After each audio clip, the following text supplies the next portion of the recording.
Hola gentecita, hoy vamos a reaccionar a algunos comentarios sobre esta hermosa serie que nos ha regalado el universo que se llama Entrevista con el vampiro. No se parece en nada al libro, pero me parece bien porque al final del día solo quiero contenido del Lestat. Sí, la verdad es que yo puedo entender perfectamente a esta persona. Soy una fan del Lestat y la verdad es que nunca leí los libros, así que mi referencia solo es la película de 1994 y la serie que tenemos, gracias al cielo, hoy en día. Yo la verdad que a la película le tengo quizás mucho más cariño que a la serie por cómo están planteados los protagonistas realmente. Me parece que los vínculos que exploran entre ellos, o la dinámica al menos entre ellos, es un poquito más cómica y sutil que lo que sucede realmente en la serie.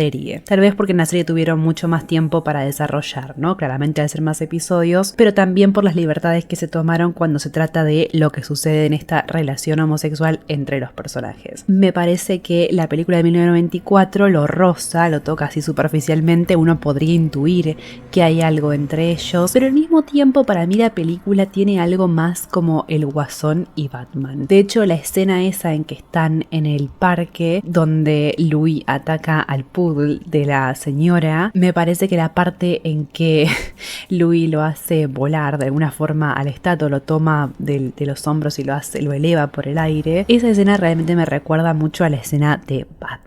Sobre todo porque no podemos olvidar las carcajadas que se mandaba Tom Cruise en ese momento. Y sí, la verdad es que a la serie, si bien le podríamos objetar varias cositas, al mismo tiempo es un regalo porque nos trae mucho contenido del Lestat, que si uno es fan de ese personaje, la verdad que verlo ahora, hoy en día, es una caricia para los ojos. Daniel es divertidísimo y fácilmente mi personaje favorito.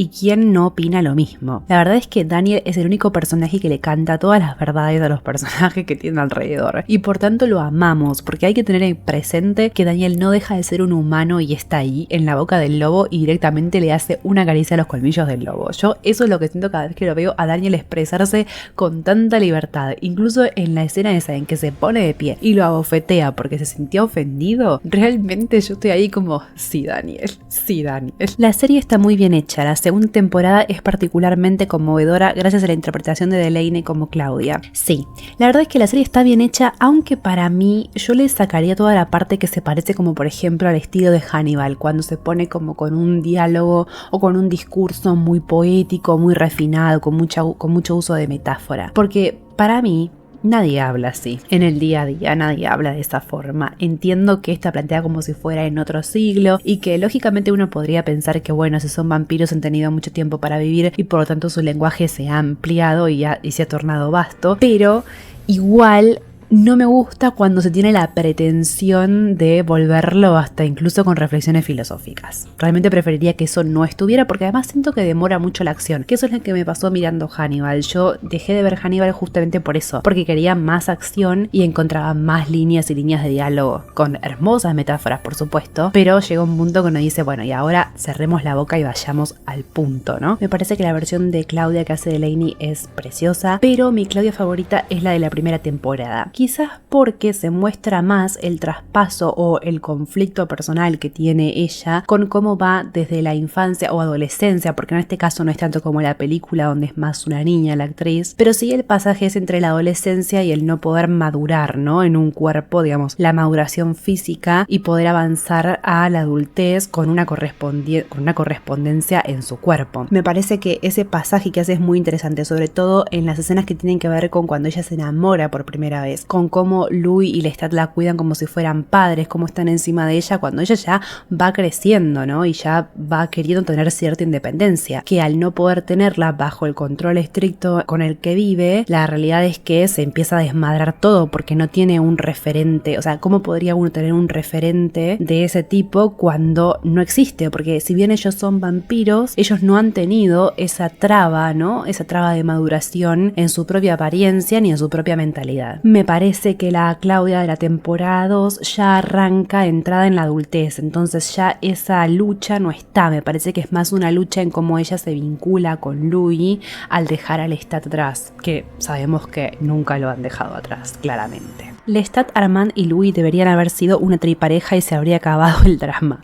Bueno, la realidad es que no sé cómo eso funcionaría. Yo veo más probable que Lestat y Louis hagan una tripareja con Santiago, o quizás ese es mi sueño, tipo reemplazar a Louis y formar parte de esa tripareja, pero la verdad es que no sabemos cómo eso iría a funcionar. Si pensamos en la escena que tenemos a Lestat ahí abandonado, todo triste, y donde Louis se presenta con Armand como diciendo, ahora yo voy a ser feliz y me voy a olvidar de vos, cosa que sabemos que no va a pasar, pero si pensamos en lo devastado que está Lestat, teniendo en cuenta además que Lestat ya tuvo una chance con Armand y claramente la despreció porque no le interesaba, si pensamos en eso, la verdad que no sé cómo esto se llevaría a cabo en la práctica. Me parece que podría llegar a ser devastador en el sentido de que, primero, Louis y Lestat se corresponden el uno al otro. O sea, claramente para mí ahí Armand es como una rueda, que es como una tercera, el tercero en discordia. Básicamente está usado como una suerte de comodín. En el caso de Lestat quizás para conocer más sobre los poderes de los vampiros o formar parte de un círculo selecto en cuanto se trata de fundar el teatro de los vampiros. Pero en el caso de Louis,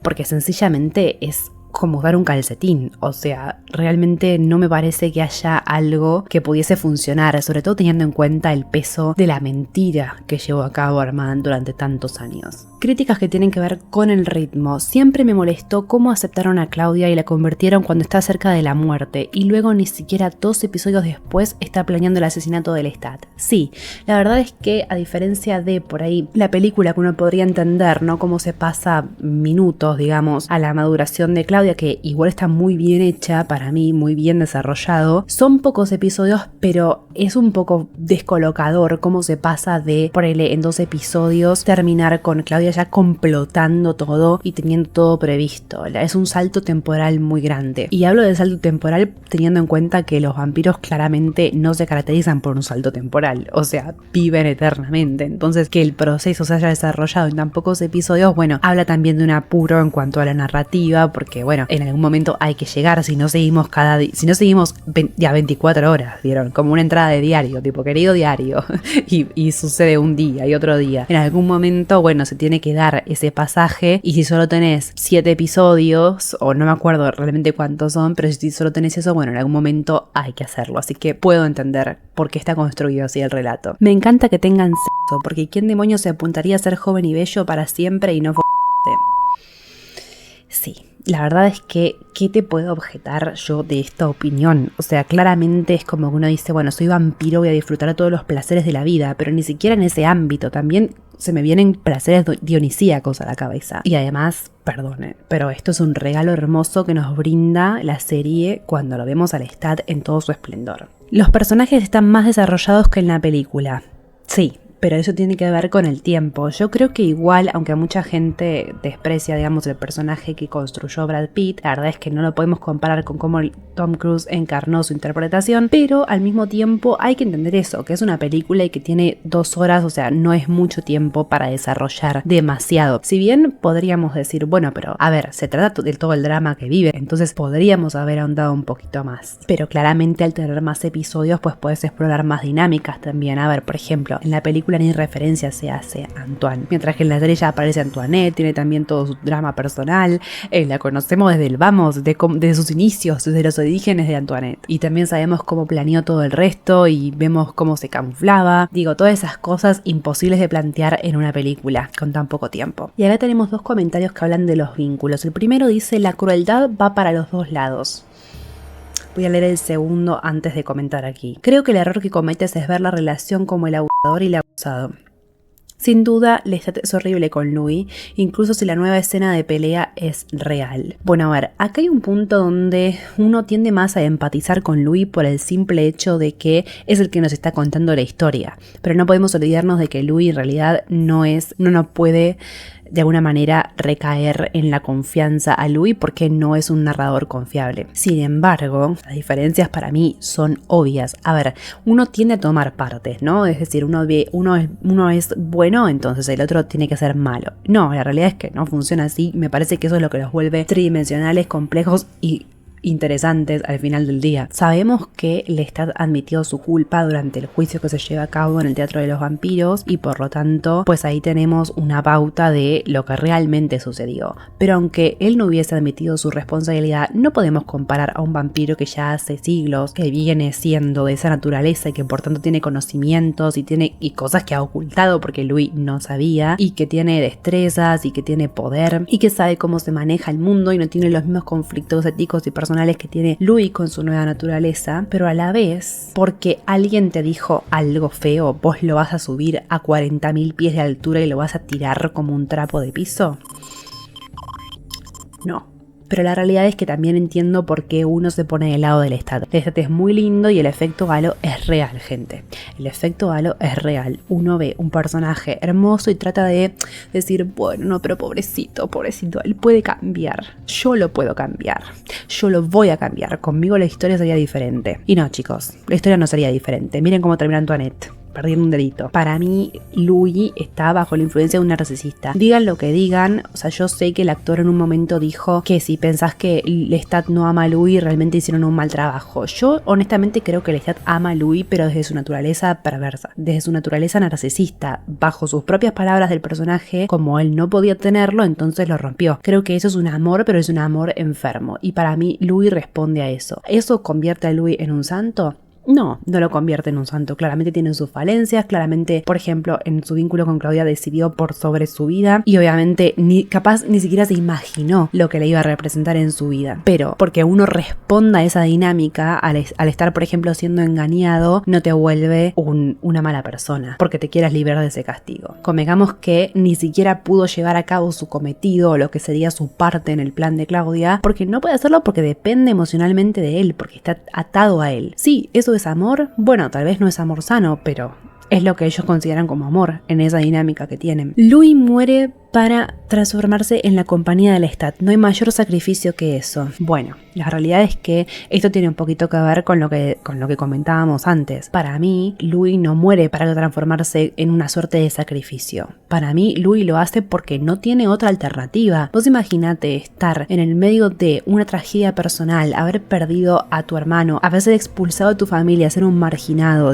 ser una suerte de oveja descarriada, tener el miedo de ser juzgado por el mundo, perder a Miss Lily, que era la que te oía, era tu confidente, o sea, perder todo lo que tenías a tu alrededor y encima estar confesándote en el último refugio que crees que tenés, que podría ser la iglesia, ¿no? Pidiendo perdón por tus pecados, y se te parece tremendo ser y te pide que seas su acompañante, digamos, su compañero de vida. Mientras para eso vos estuviste bajo su influencia, ¿no? Porque recordemos toda la hipnosis, el control telepático, todas esas cosas que vivieron, la parte en que lo muerde y demás, no vamos a entrar mucho en detalle porque estamos en YouTube. Tengamos presente todo ese contexto y además estar viendo en tu propia actualidad que él está desviviendo a los curas.